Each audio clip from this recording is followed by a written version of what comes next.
18 years ago, my husband Antoine Parker and his lover Amberly Owens died in a car accident, leaving me to raise their twin boys. I ignored everyone's judgment and raised them alone. Time flew by, and now they'd been accepted into Ivy League colleges. As I prepared dinner, I heard their excited voices. "Mom, we got in." They hugged me tightly. I looked up at them, now taller than me, and smiled. "You both are amazing. I'm so proud of you." With their birthday just 2 days away, I planned a big celebration, combining it with their graduation party. I booked a ballroom at a top hotel and shared the news with our family group chat. The replies came quickly, full of praise. On the day of the party, I arrived early to make sure everything was perfect. Most guests were from the Parker family. My own parents didn't come. They had never forgiven me for raising Antoine's children. They wanted me to move on, but I had made my choice. When Antoine's parents, Richard and Sophia, arrived, they sat at the main table with their other children. There was no seat left for me. I moved between the tables, serving food and drinks. Micah and Maxwell couldn't bear it. They pulled me into the empty seat between them. "Mom, our birthday is your day of suffering. Sit down and rest." The mood shifted. Lydia, Antoine's sister, said with a smirk, "My brother would be thrilled to see how well you raised his sons." Sophia smiled and leaned toward me. "Hannah, since the boys are going to college, that apartment of yours will be empty. Richard and I will move in. I'll cook for you." I understood then. They were eyeing my house. My parents helped pay the mortgage, and it was in my name. Antoine had died 6 months after we married, and the house was never transferred. I replied, "I've sold the apartment. I'm downsizing to a 1-bedroom and using the rest for the boys' education." Richard's face darkened. "Why didn't you discuss this with us?" I said calmly, "I'm doing this for Antoine's children." Richard demanded the money from the sale, suggesting Sophia save it for me. I smiled and replied, "I've set up a fund. Micah and Maxwell will receive monthly support until they turn 25. The hotel manager handed me the microphone and invited me to say a few words. "Thank you all for coming to celebrate Micah and Maxwell's birthday and graduation. It's a special day. It would be a pity if their biological parents weren't here to see this moment." Just then, a commotion broke out. A man and a woman entered, arm in arm. I froze. It was Antoine and Amberly, supposedly dead for 18 years. The room buzzed with murmurs. Richard and Sophia calmly invited Amberly to sit beside them. Antoine approached me and said, "Hannah, you weren't a great wife, but you were a good mother." The boys looked stunned. "What's going on?" Antoine pointed to Amberly. "She is your biological mother. Hannah couldn't have children. She refused to divorce me and threatened suicide. That's why our family was torn apart." The Parkers turned to my sons. "It was Hannah's fault you didn't grow up with your birth parents," someone added. Amberly cried and showed them her phone. "I'm your real mother. I sent you gifts every year. I even watched you from afar." Antoine wrapped his arm around her and looked at me. "We're divorcing. I'm marrying Amberly." I faced the room full of judging eyes and simply said, "Okay. I'll file for divorce tomorrow and reunite your family." Shock filled the room. Even Antoine looked puzzled. "Are you serious?" "What? Not happy about it?" I replied. Afraid I'd change my mind, Antoine pulled out a divorce agreement. "Sign it. From now on, you have no connection to Micah and Maxwell." I signed. The boys stared at me, hurt. "Mom, you don't want us anymore?" Amberly, smiling proudly, tucked the papers away. "Thank you, Hannah, for making us whole. If it weren't for you, we wouldn't have lived so freely all these years." Richard waved me off. "There's nothing left for you here." I stood and said, "Now that the agreement is signed, it's time to tell you the truth." Amberly frowned. "What do you mean?" I took a breath, clapped my hands, and called toward the door. "Come in." Moments later, 2 figures stepped into the hall. "Who are they?" Amberly asked, staring at the 2 ragged boys who had just entered. Panic surged within her. One boy sat in a wheelchair with shriveled legs, while the other had a vacant expression, punctuated by occasional, deranged laughter and drool at the corner of his mouth. I smirked. They're your and Antoine's sons." Antoine flushed with anger. "Are you insane? You found 2 beggars to repulse me." Ignoring him, I gestured to the boys and asked, "Don't you think they resemble Amberly?" Children often resembled their mothers when they grew up. Despite their dirt-covered faces, the boys bore a slight resemblance to Amberly. Amberly was completely panicked, but she still held on. She asked, "Hannah, what do you mean?" I settled into a chair, crossing my legs. "Micah and Maxwell are my biological children.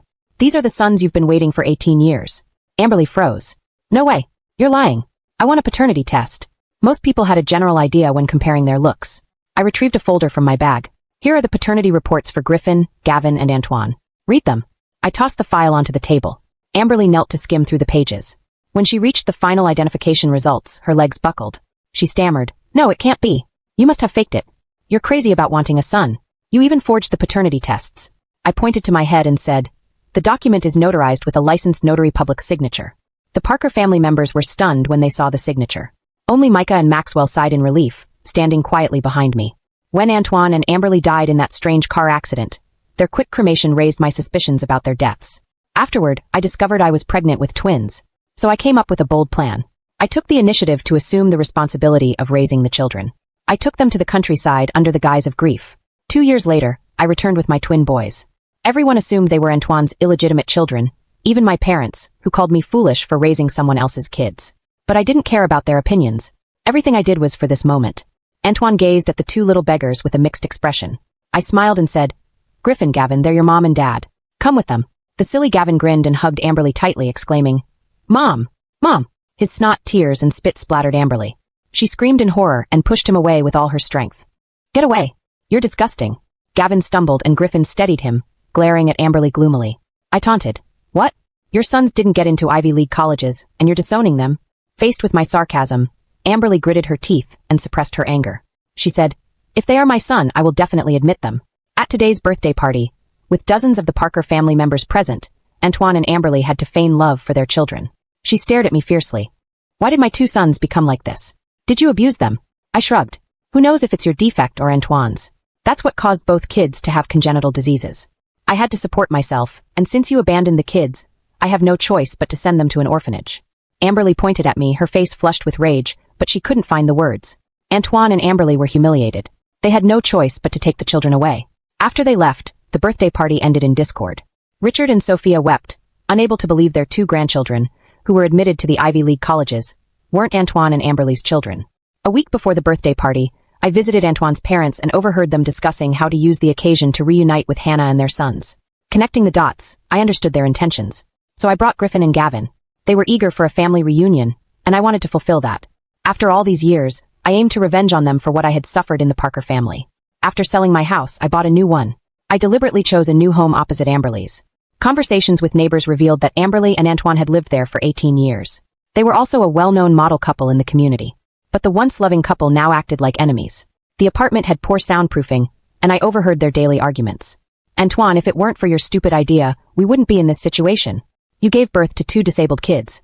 How can we live like this?" The sound of belt whips signaled that Gavin had been beaten again. He had a mental disability and often made mistakes. Since moving here, I heard them beating and scolding him every day. That day, I encountered Griffin in the apartment.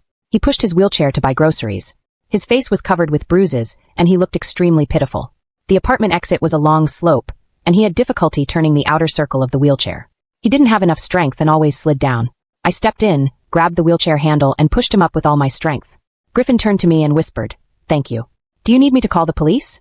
I asked. "It's pointless. They'll beat us more violently," he replied, his eyes narrowing with hatred. "That's right. Sometimes the internet works better than the police," I said casually. Griffin paused, and when he looked up again, his eyes became clear again. He was smart and could understand some things quickly. I was close to Antoine's distant cousin, Olivia. One day, she invited me to dinner. She said in a low voice, "Hannah, let me tell you something. Antoine borrowed money from his parents, claiming he has 2 more people to feed." I took a bite of my food and waited for her to gossip. She continued, "And guess what? His parents scolded him, saying Amberly's health issues led to giving birth to 2 disabled sons, and they planned to introduce him to someone new." I asked curiously, "Isn't Antoine married to Amberly?" Olivia replied, "Antoine wants a divorce.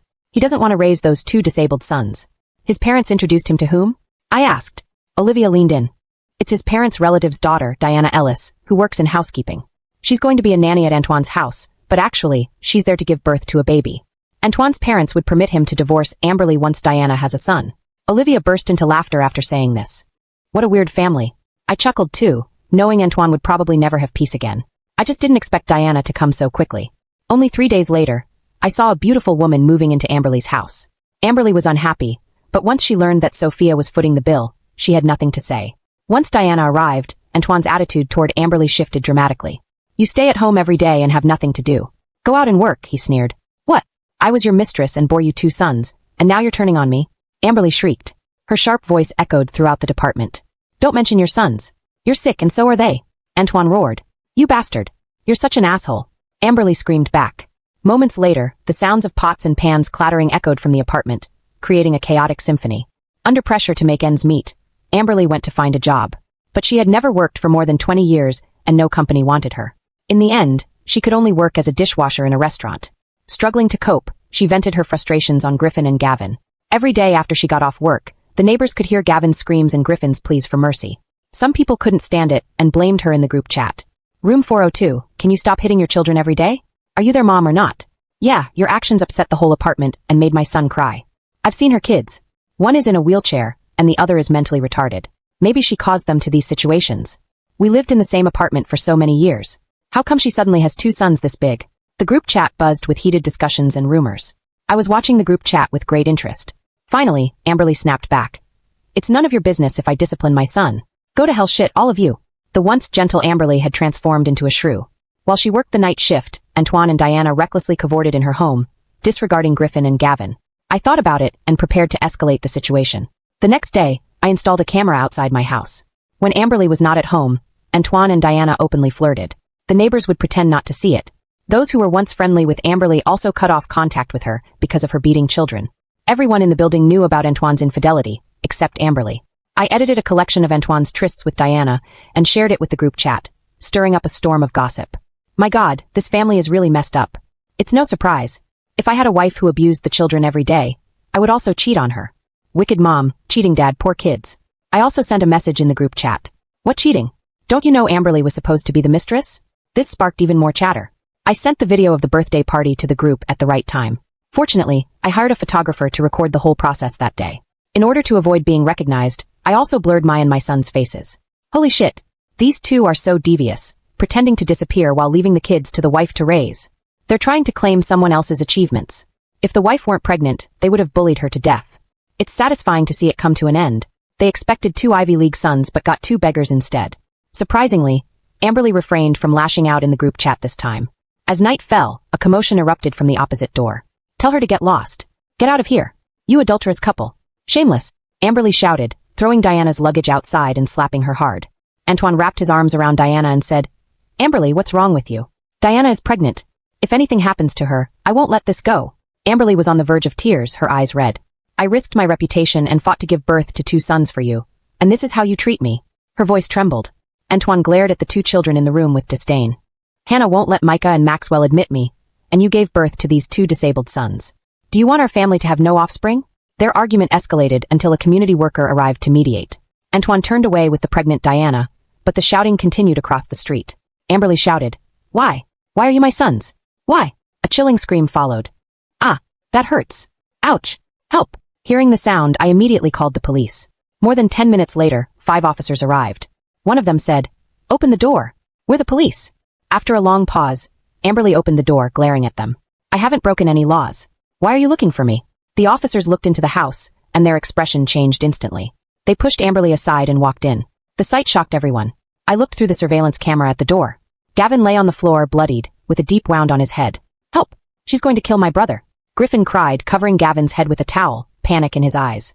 The police called an ambulance and took Gavin to the hospital. Amberly was pushed into the ambulance. Griffin had secretly bought a webcam after our last encounter, but I never expected him to carry it and stream live. While scrolling through live-streamed videos, a local recommendation caught my eye. Clicking on it, I found that it was a first-person perspective, and the person in the camera was Amberly. She stood with her hands on her hips, shouting angrily, I told you. I have no money. You can treat him or not. The doctor calmly explained, If he has surgery now, he can still recover, but delaying could be dangerous. Amberly said, What are you afraid of? Dying is the best outcome. If they weren't in uniform, the officers might have lost their temper. One said, You're the child's mother. How can you be so cruel?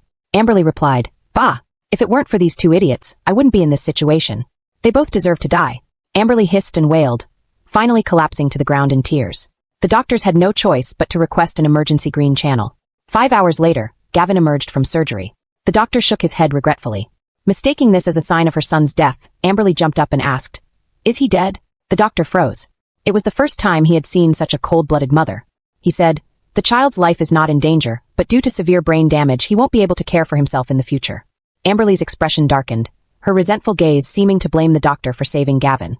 Surprisingly, the next day, Griffin's social media following surged to 100,000. Videos of Amberly beating them and scolding them went viral and remained on the hot search list for 3 consecutive days. There were tens of thousands of comments under each video. I took a casual look and saw that the netizens were cursing harshly.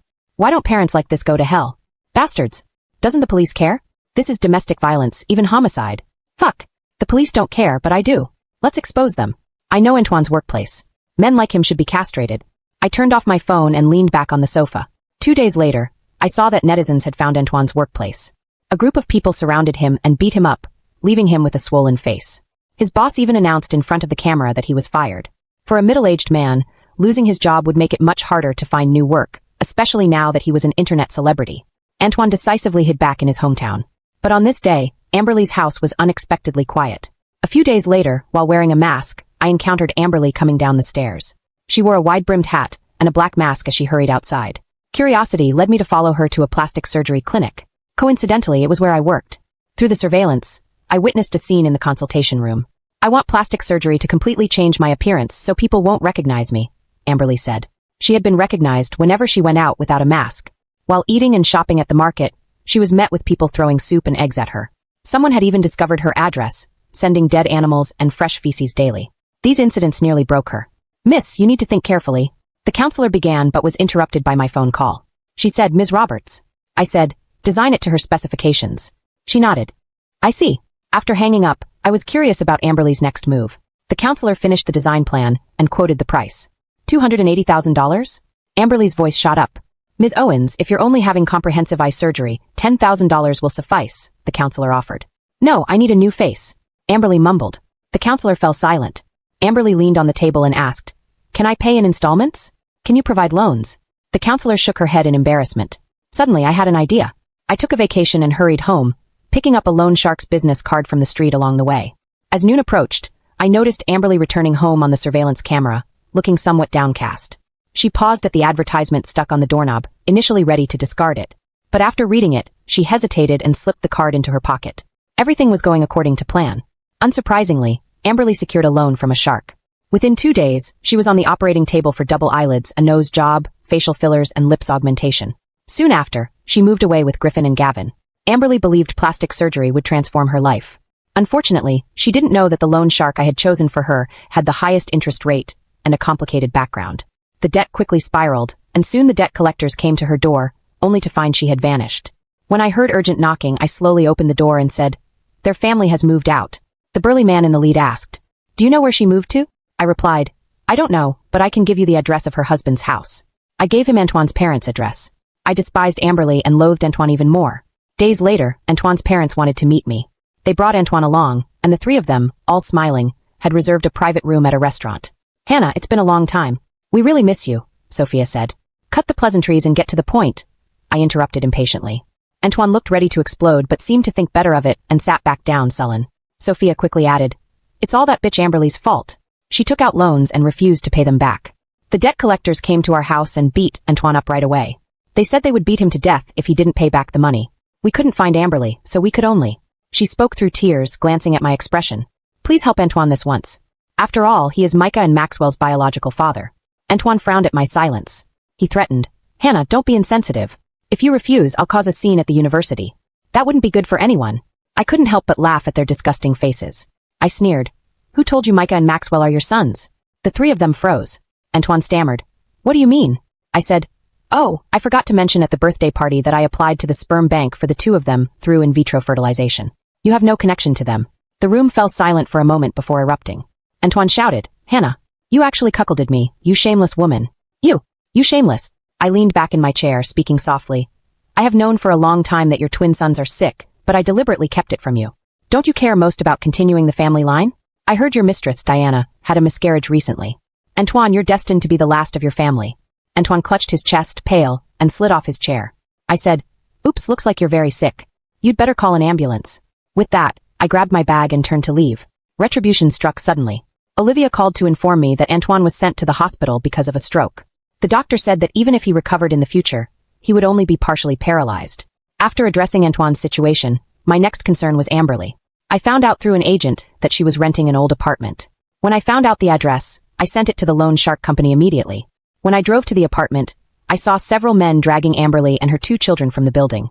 They were hitting her, causing blood to trickle from her mouth. "How dare you hide from your debts?" they shouted. Amberly knelt on the ground and hugged the man's legs, pleading, "I can pay it back. Please give me more time. Name a deadline. If you fail to pay by then, you can only pay with your body," one collector replied with a smirk. Just as Amberly was about to make an excuse, Griffin, paralyzed on the ground beside her, coldly remarked, "How can she have money? All her borrowed funds went to plastic surgery to become a live porn star in South Rovoa."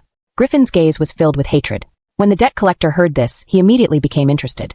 He lifted Amberly's face and said, "You cost $280,000 for plastic surgery.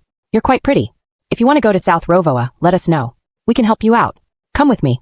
We will take you abroad and make a lot of money. Amberly raised her head suddenly, looking at the grinning men in horror. She said, No. I will live stream at home. I promise I can pay back the money. Despite the crowd watching, no one intervened. Amberly struggled, fully aware of the fate that awaited her in their hands. Please let me go. I have 2 disabled sons. I can't leave, she cried. Someone in the crowd recognized her. You're the mother who abused your sons. How dare you use them as shields? Get out of our neighborhood. Amberly glared resentfully at Griffin as she was dragged away. She shouted, Griffin, you ungrateful bastard. She was stuffed into a car by several men. I left the apartment and drove home, returning to my routine. Antoine and Amberly had gradually faded out of my life. One day, while shopping with my colleague, we spotted a disheveled man by the underpass. His left hand trembled and curled as he numbly knelt. He knelt on the ground and nodded numbly. Help me, please. My colleague expressed sympathy and said, How pitiful. As she said this, she took out $10. I stopped her. Don't do that. He might be a liar. As I pulled her away, I glanced back. Antoine, fate is ironic. Your biological sons are beggars. And you're reduced to this. Are you satisfied? A month earlier, Olivia informed me that the Parker family had kicked Antoine out for being unable to care for himself and losing money due to Diana's affairs. Later, while browsing literature on the internet, I saw a small advertisement pop up. Beautiful Lotteries deal cards online. It was the dynamic advertisement of the South Rovoa electronic fraud, which has been very popular recently. The woman looked familiar. Upon closer inspection, I found out it was Amberly. She was smiling in a bikini, seemingly working as a streamer in an unknown country. As for Griffin and Gavin, no one had seen them again. During the winter vacation, I went to the train station to pick up my sons. In the distance, I saw 2 tall, sunny boys running with their suitcases, shouting in unison, Mom! Mom! At that moment, I felt pure happiness.